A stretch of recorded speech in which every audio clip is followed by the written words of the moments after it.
जन्माष्टमी या कृष्ण जन्म कथा। स्कंद पुराण के अनुसार द्वापर युग में राजा उग्रसेन मथुरा में राज करते थे। राजा उग्रसेन को उनके ही पुत्र कंस ने गद्दी से राज हड़प लिया। कंस की एक बहन देवकी थी, जिसका विवाह वासुदेव नामक यदुवंशी सरदार से हुआ था।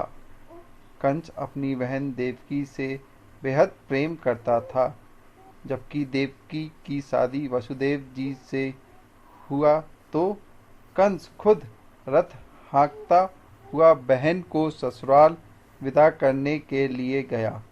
लेकिन जैसे ही कंस ने रथ हाँका, एक आकाशवाणी हुई, हे कंस, जिस देवकी को तू बड़े प्रेम से विदा करने जा रहा है, उसका 8वां पुत्र ही तेरा संहार करेगा। यह सुन कंस क्रोधित हो उठा और उसने देवकी को मारने का प्रयास किया।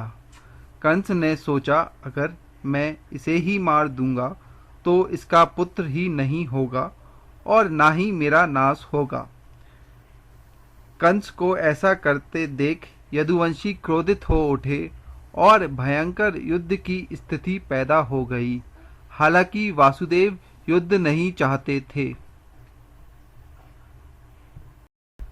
वासुदेव ने कंस से कहा कि तुम्हें देवकी से डरने की कोई जरूरत नहीं है। समय आने पर मैं तुम्हें खुद ही देवकी की 8वीं संतान सौंप दूंगा। उसने समझाने पर कंस का गुस्सा शांत हो गया। कंस जानता था कि वासुदेव झूठ नहीं बोलते। कंस ने वासुदेव जी की बात मान ली और वासुदेव व देवकी को कारागार में बंद कर दिया और सख्त पहरा लगवा दिया। 8वें पुत्र के रूप में भगवान का जन्म। समय आने पर कंस ने एक एक कर देवकी की 7 संतानों को मार डाला। जब 8वें संतान का समय आया तो कंस ने पहरा कड़ा कर दिया। भद्रपक्ष माह के कृष्ण पक्ष की अष्टमी को रोहिणी नक्षत्र में श्री कृष्ण का जन्म हुआ।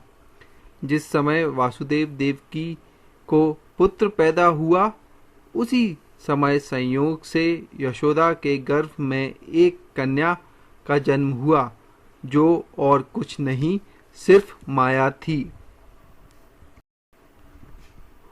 बालक का जन्म होते ही वहां अचानक प्रकाश हुआ और सामने भगवान विष्णु प्रकट हुए। उन्होंने वासुदेव से कहा कि मैं ही बालक रूप में तुम्हारी संतान के रूप में जन्मा हूँ। तुम मुझे अभी इसी समय अपने मित्र नंद जी के घर वृंदावन में छोड़ आओ और उनके यहाँ जो कन्या जन्मी है उसे लाकर कंस को दे दो। खुल गई बेड़ियां, यमुना ने दिया रास्ता। यह आदेश सुनकर वासुदेव नवजात शिशु को सूप में रखकर कारागृह से निकल पड़े और अथाह यमुना को पार कर नंद जी के घर पहुँचे। रास्ते में हो रहे चमत्कारों को देखकर वह बेहद दंग थे, जैसे पहरेदार अपने आप ही सो गए। उनके हाथों में पड़ी बेड़ियां खुल गईं। उफनती हुई यमुना नदी भी उनके लिए रास्ता दे रही थी। यमुना नदी को पार कर वासुदेव ने नवजात शिशु को यशोदा के साथ सुला दिया और कन्या को लेकर मथुरा चले आए। भगवान कृष्ण द्वारा कंस का अंत। जब कंस को सूचना मिली कि वासुदेव देवकी को बच्चा पैदा हुआ है, तो उसने उन्हें बंदी गृह में जाकर देवकी के हाथ से नवजात कन्या को छीनकर पृथ्वी पर पटक देना चाहा। परंतु वह कन्या आकाश में उड़ गई और बोली, अरे मूर्ख, मुझे मारने से क्या होगा?